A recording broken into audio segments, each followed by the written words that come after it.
So I started this YouTube channel around 3 years ago on November 7th, 2020.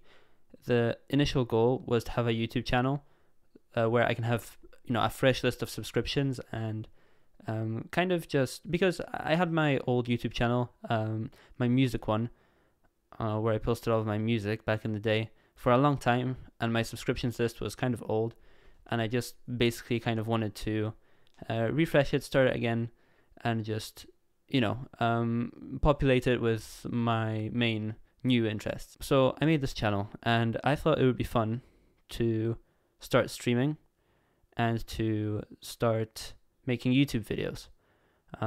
I first started on Twitch. I can't remember how many years ago. I think like 3 years ago. Yeah, like 3 years ago. And I basically started streaming and making YouTube videos right after. Before that, I had a laptop, and I always wanted to be able to record my gameplay and my camera at the same time, because my laptop wasn't able to do that. And now I have like an NVIDIA graphics card, and I'm actually able to do that, which is great.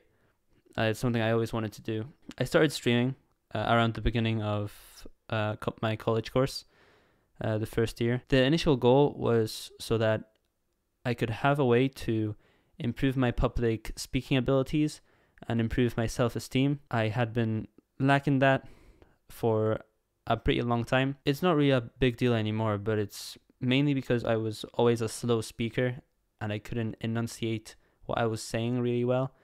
I always spoke really slowly. I stuttered a lot. It sounded like I had a piece of rubber in my mouth sometimes, and it still does a little bit, but it's greatly improved. So that was the goal. The goal of this YouTube channel was self-improvement. Then I realized that this is like where my heart is. For a while, I thought that my heart was in music, but it's split up into two parts. One half of it is music and music production, and the other half of it is making YouTube videos, because ever since I was a kid, I didn't really watch TV. I didn't watch cartoons. I just watched YouTube all the time.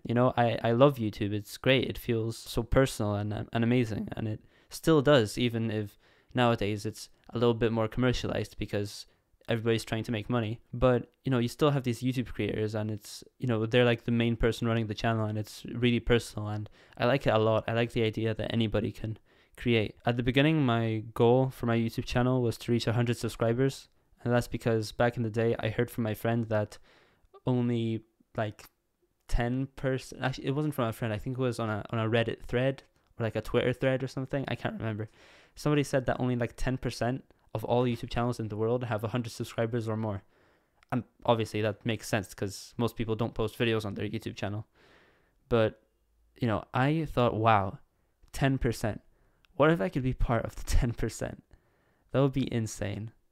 And I started making YouTube videos, and then I reached it, and I made a video about it. And to this day, that video is the second most viewed on my YouTube channel. The most viewed is a meme I made about Fallout. And there it is right there, 10 months ago. And that was my life goal. I posted something similar on my Twitter today about the 100 subscribers being my life goal. And it really was. Now I'm on 888 subscribers at the moment. Granted, tomorrow it might be 887. In my experience, at least one person unsubscribes every day, which is fine.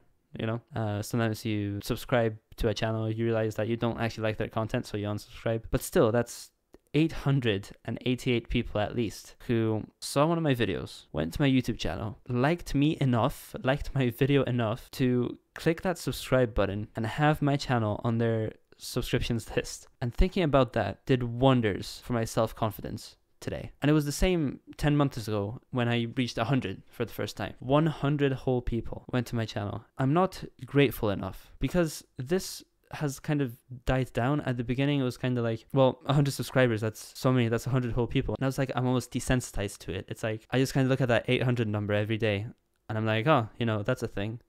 But no, that's 800 whole people. That's 800 individual human beings with their own stories, with their own lives, with their own interests. And they found my videos enjoyable. That's amazing. Sometimes you become desensitized to things and you take them for granted. I think it's important to be grateful for what you have. At the end of the day, if you have 2 legs, 2 arms, and a working head, a working brain, then you're a gifted person. Some people don't have that. And if there's any people who are watching this video who don't have some of their limbs, think about how much worse your life would be if you weren't able to see. If you had no eyes, if you were just blind. I might not understand. It's different for different people. In theory, I could apply this mindset to anybody, but in practice, I don't know if it's a good thing to say to someone. I don't know if it's a good idea to tell them, oh, just be grateful, you know? How would they feel? Because it's like, well, how can I be grateful? I'm so unlucky. At the end of the day, if you're alive, if you're still alive, you're lucky. You're a lucky person if you're still alive. If you're able to think, if you're able to do anything, if you're able to speak, even if it's through a machine, you are a lucky human being. And that's over 800 lucky human beings who found my channel through one of my videos, and they liked me or liked my video and were able to do that.